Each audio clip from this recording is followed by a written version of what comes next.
Assalamualaikum warahmatullahi wabarakatuh. Bismillahirrahmanirrahim. Kita lanjutkan pembahasan tutorial ketiga mengenai logika untuk kegiatan belajar 2 tentang penarikan kesimpulan. Pada penarikan kesimpulan nanti ada istilah yang pertama tautologi. Ya. Apa tautologi? Jadi tautologi itu ketika semua proposisinya bernilai benar.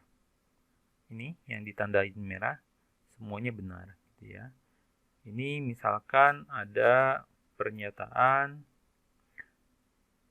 jika P maka Q atau P.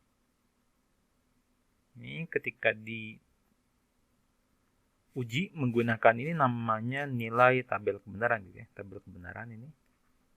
Tabel nilai kebenaran.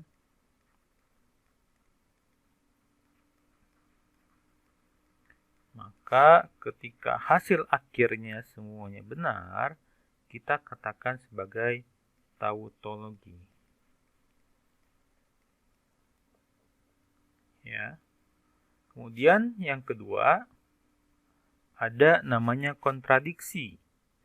Berbeda dengan tautologi, ketika tautologi semuanya benar, maka kontradiksi adalah kebalikannya, ketika semuanya salah. Contohnya ini.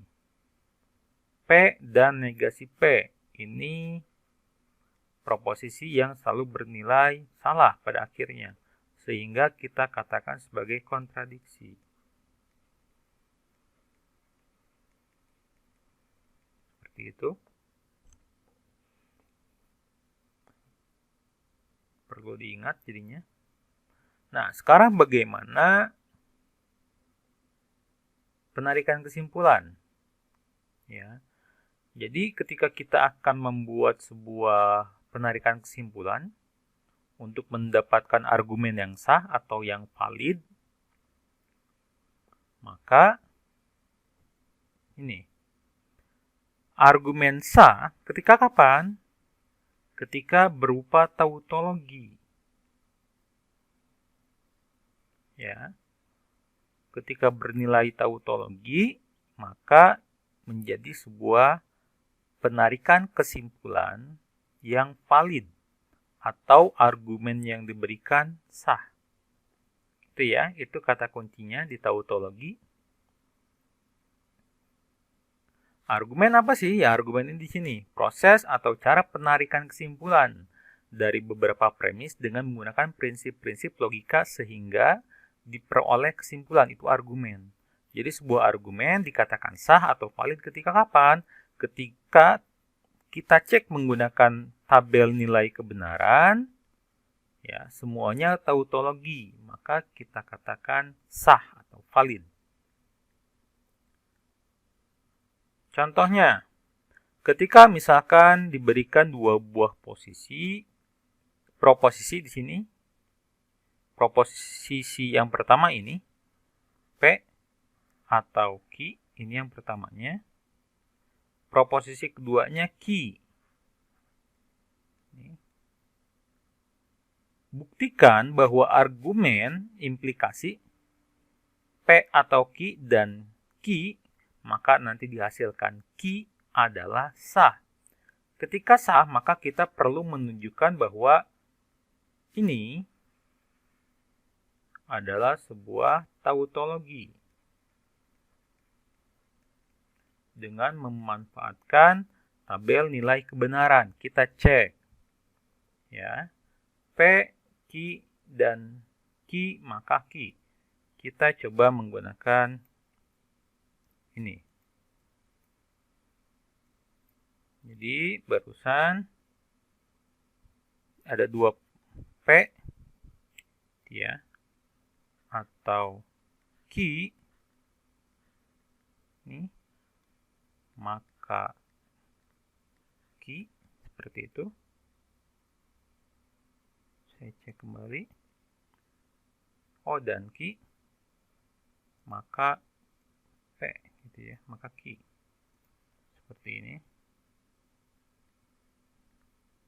dan key, maka dihasilkan key. Ya, kita akan cek apakah tautologi atau bukan. Nah, di sini ada dua buah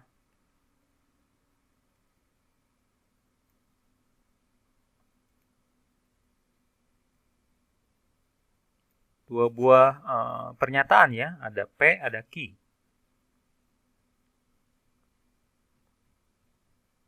Kita coba buatkan tabelnya dulu agar lebih rapi.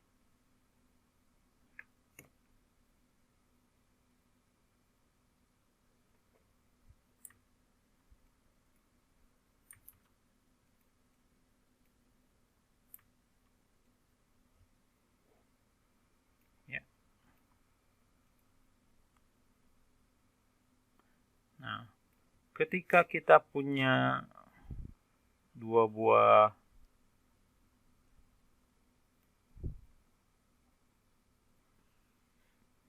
pernyataan seperti ini, kita lihat bagaimana seperti ini ya. Kita berarti di sini sekarang punya P, punya key dulu pertama, gitu ya. Premisnya ada dua, ada P, ada key di sini. Pertama kita akan mencari yang di dalam kurung dulu. Berarti kita cari dulu yang pertama P atau key.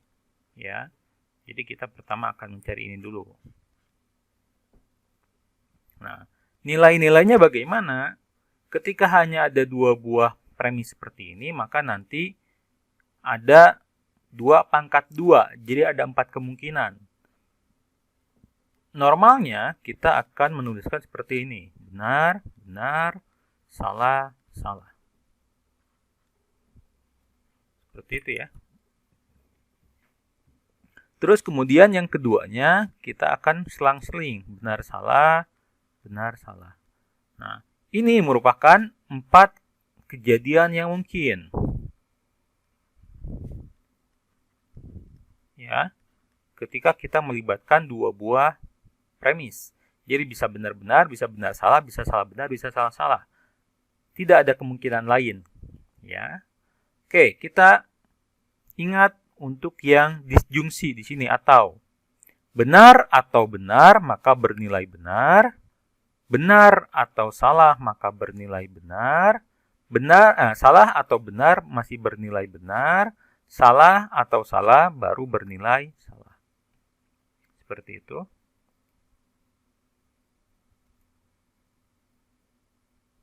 Nah, setelah ini bagaimana? Kita lihat lagi.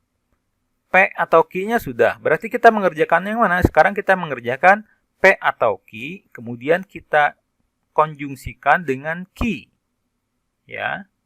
Berarti ini 1, ini 2, gitu kan ya. Kalau misalkan kita ini katakan 3, maka sekarang kita akan mengoperasikan 3 dan 2. Gitu ya. Kalau misalkan mau pakai coretan 3 dan 2. 3 ini kan. Ya. Ini hasil ini. Kemudian kita konjungsikan dengan key. Key-nya ini. Ya. Benar dan benar. Jadi kita di sini pakainya sekarang P atau key. Kemudian konjungsi dengan key. Ya. Benar dan benar maka benar. Benar dan salah maka salah. Benar dan benar maka benar. Salah dan salah maka salah. Seperti itu. Ini ingat konjungsi. Dia hanya akan bernilai benar ketika dua-duanya benar. Selain itu salah. Setelah didapatkan konjungsi, kita teruskan. Kita akan mencari apa sekarang? Kita akan mencari sudah bisa. Ini kan sudah menjadi sebuah kesatuan ini ya. Berarti ini bisa kita sekarang langsungkan diimplikasikan dengan key. Ya. Jadi kita sudah bisa mencari sekarang. Nah, kalau misalkan tadi hasilnya kita anggap sebagai 4 gitu ya. Maka kita akan mengimplikasikan 4 ya, diimplikasikan terhadap ki. Ki-nya 2. Ya, seperti itu. Sekarang kita lihat. Benar, jika benar, maka benar. Maka hasilnya benar. Oh ya, maaf, ini berarti P atau ki konjungsi dengan ki. Ya, baru nanti hasilnya diimplikasikan dengan ki. Oke. Salah, maka salah bernilai benar. Benar, maka benar bernilai benar. Salah, maka salah bernilai benar. Perhatikan, kita sekarang mendapatkan sebuah apa? Tautologi, ya.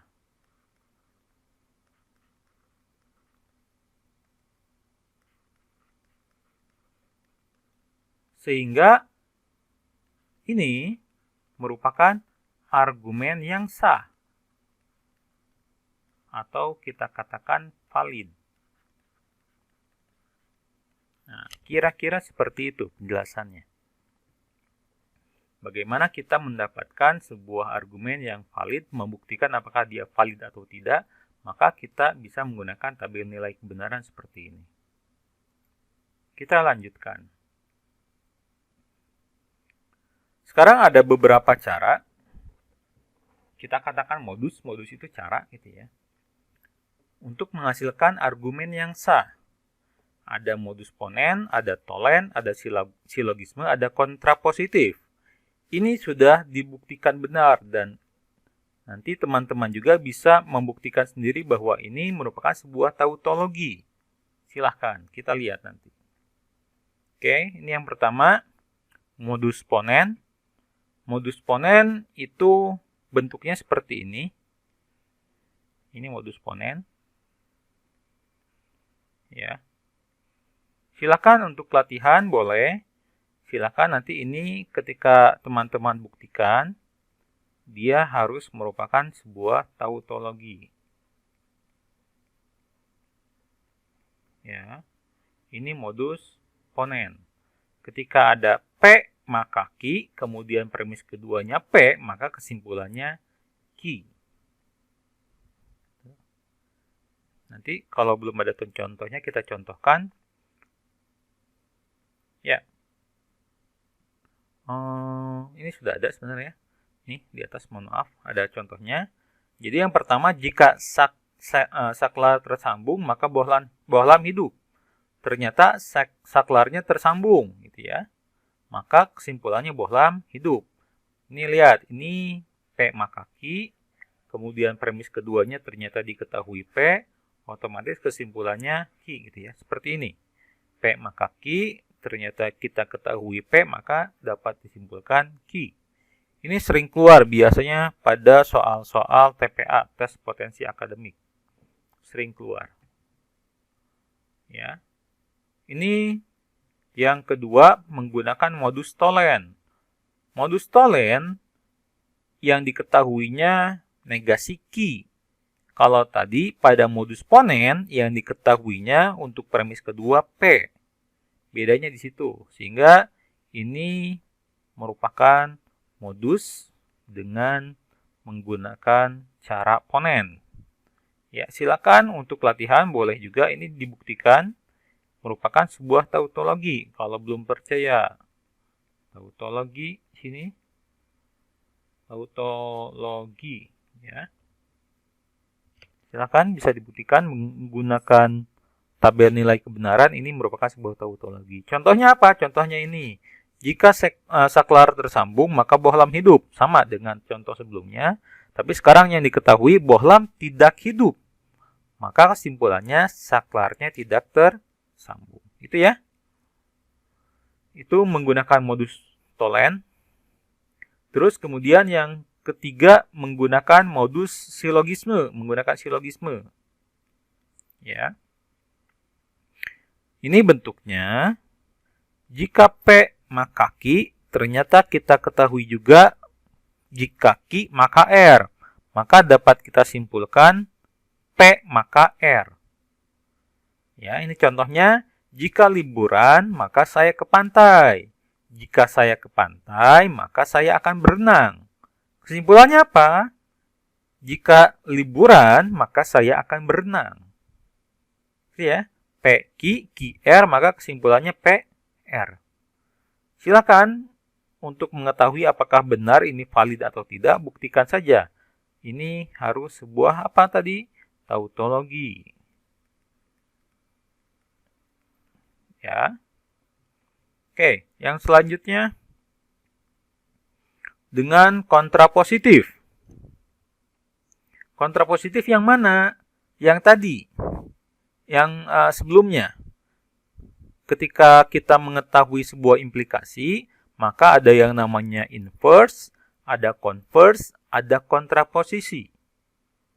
Kontrapositif di sini. Ya. Sehingga untuk membuktikan bahwa P maka Q benar, ya, kita bisa menunjukkan negasi Q maka negasi P-nya benar, maka nanti terbukti. Ya. Ketika P maka Q itu benar, ketika kita bisa membuktikan bahwa negasi Q maka negasi P-nya itu benar, maka terbukti. Gitu ya. Untuk memperlihatkannya silakan sekali lagi ini boleh dicek apakah tautologi atau bukan. Ya. Itu dengan menggunakan kontrapositif di sini. Contohnya apa? Contohnya ini. Jika saya sakit, maka saya pergi ke dokter. Maka pertanyaannya atau kesimpulannya, jika saya tidak ke dokter, maka saya tidak sakit. Seperti itu, ya. Atau biasa juga dikatakan di sini P maka Q itu kemarin ekuivalen dengan negasi Q maka negasi P. Seperti itu ya.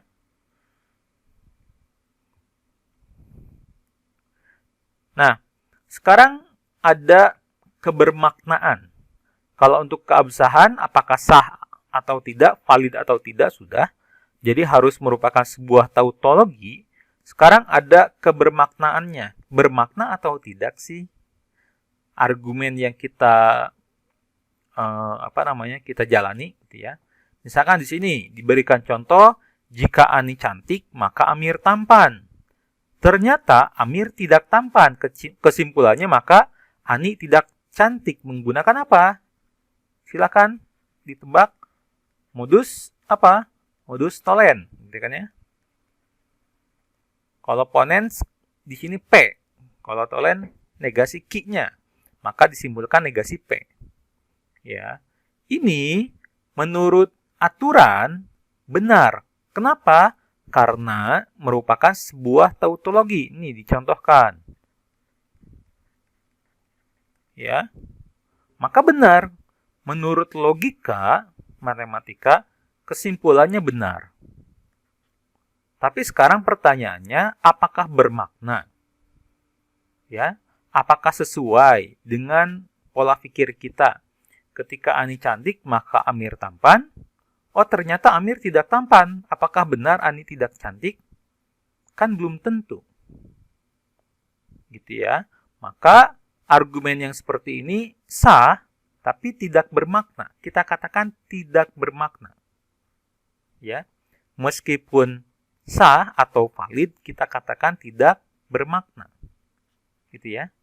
Sah atau valid, ya, tapi tidak bermakna.